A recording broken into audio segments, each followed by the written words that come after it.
Everyone is saying the 2026 Honda HR-V is the perfect budget SUV. But there is one number that might stop you from buying it: 9.4 seconds. That is how long it takes to get to 60 miles per hour. In a world of turbochargers and hybrids, is Honda making a mistake sticking with this engine? However, if you look past the speed, this car does 3 specific things better than any Toyota or Mazda on the market today. If you are looking for a daily driver under $30,000 in the US, you need to watch this full breakdown. We are going deep into the 2026 updates, the hidden cargo features, and the truth about that engine. Let's start with the visuals.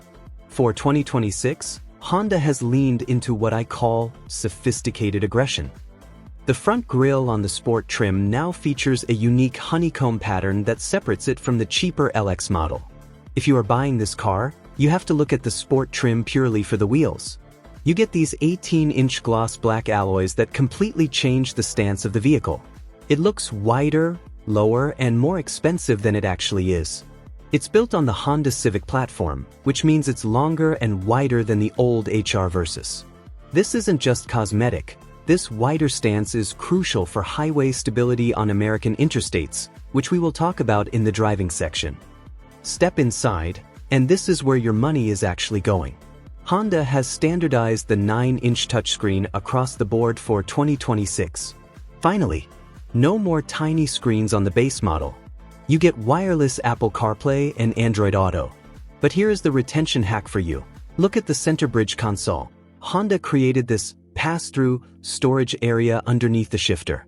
It's perfect for hiding a purse, a tablet, or fast food bags during a road trip.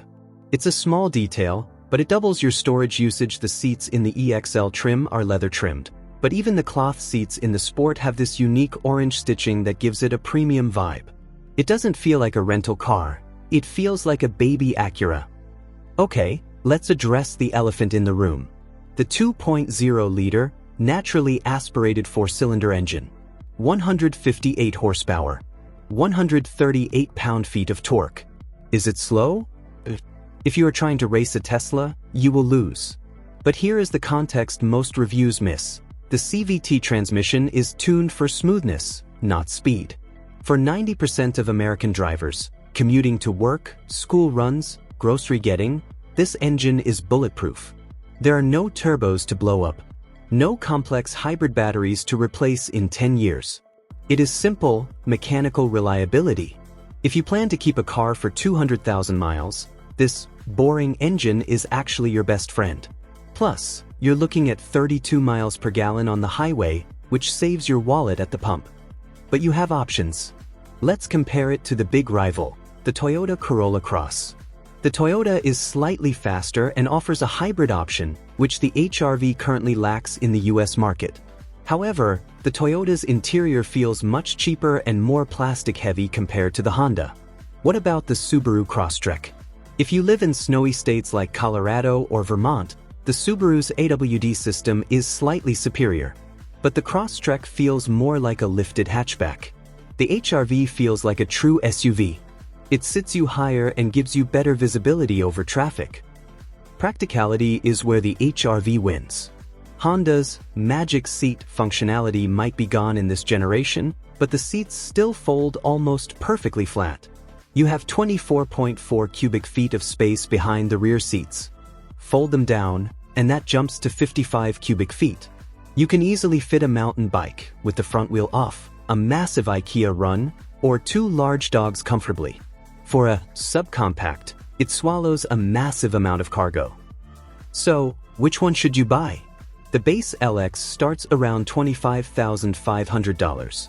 Skip it. The EXL pushes past $30,000. That's too expensive.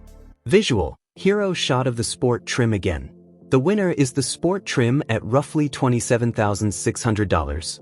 You get the looks, the tech, and the resale value.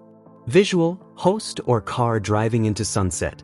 The 2026 HR-V isn't for adrenaline junkies. It's for people who want a car that starts every morning, holds its value, and looks good doing it. It is the safe bet of the decade. If you enjoyed this review, click the video on screen to see why the Mazda CX-30 might change your mind. Thanks for watching.